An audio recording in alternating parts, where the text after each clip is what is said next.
نحمده ونصلي على رسوله الكريم أما بعد فأعوذ بالله من الشيطان الرجيم بسم الله الرحمن الرحيم قل هل يستوي الذين يعلمون والذين لا يعلمون إنما يتذكر أولو الألباب فقال النبي صلى الله عليه وسلم من خرج في طلب العلم فهو في سبيل الله حتى يرجع أو كما قال عليه الصلاة والسلام.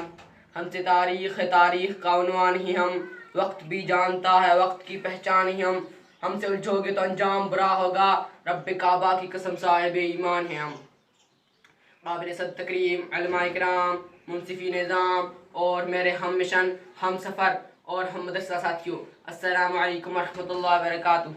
محترم سامعین، آج اس پروگرام میں بندہ جس عنوان کو لے کر حاضر خدمت ہوا ہے وہ عصر حاضر میں علماء کرام کا کردار. محترم سامعین، میرے پیغمبر مکہ میں رہے، دار ارقم قائم کیا. میرے پیغمبر مدینہ گئے، صفہ قائم کیا. دار ارقم بھی مدرسہ ہے، صفہ بھی مدرسہ ہے. میرے پیغمبر مکہ میں رہے، مسجد حرام کے امام تھے. میرے پیغمبر مدینہ گئے، مسجد نبوی کے امام تھے. اس لیے میرے پیغمبر نے بتا دیا جو کام آپ نے ہمیشہ کیا، ہر وقت کیا، وہ قرآن کی تعلیم ہے، مسجد کی امامت ہے. آج گلی محلوں میں مولوی کے خلاف باتیں کی جاتی ہے کہ وہ ہمارا چندہ کھا گیا، ہمارے پیسے کھا گیا، ہمارا مال کھا گیا. اے میرے دوست، تجھ سے سوال کرتا ہوں، ذرا مجھے جواب تو دے. تو اس مولوی کو 1 سال کے بعد 1 من دانے دیتا ہے، تو اس مولوی کو 1 ہفتے کے بعد صبح کو 10 روپے دیتا ہے اور اعلان یہ کرتا ہے مولوی پیسے کھا گیا. آج اگر تیری مسجد میں اذان کی گونج باقی ہے تو اس مولوی کی برکت سے. آج اگر تو قرآن کریم کی تعلیم حاصل کرتا ہے تو اس مولوی کی برکت سے.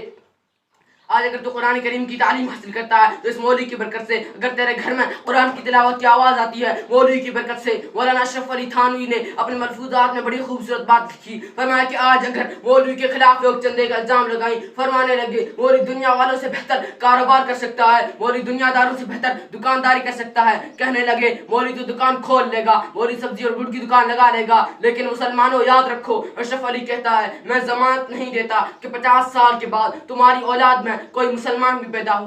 میرے دوستو، جب بھی اس ملک کے کڑا وقت آیا ہے، بات ختم نبوت کی ہو مولوی میدان میں آیا، بات عظمت صحابہ کی ہو مولوی میدان میں آیا، بات تیرے عقیدے کی ہو مولوی میدان میں آیا، بات تیری خوشی کی ہو مولوی میدان میں آیا، بات تیری غمی کی ہو مولوی سب سے پہلے تیرے والد کا جنازہ اٹھانے آیا، جنازہ پڑھانے آیا. سمجھ سے بالا تر ہے، تیرے بچوں کو قرآن پڑھائے مولوی، تیرے بچوں کو دین دے مولوی، تیرے دین کی حفاظت کرے مولوی، تیرے کام کی حفاظت کرے مولوی. پھر بھی اعتراض مولوی پہ.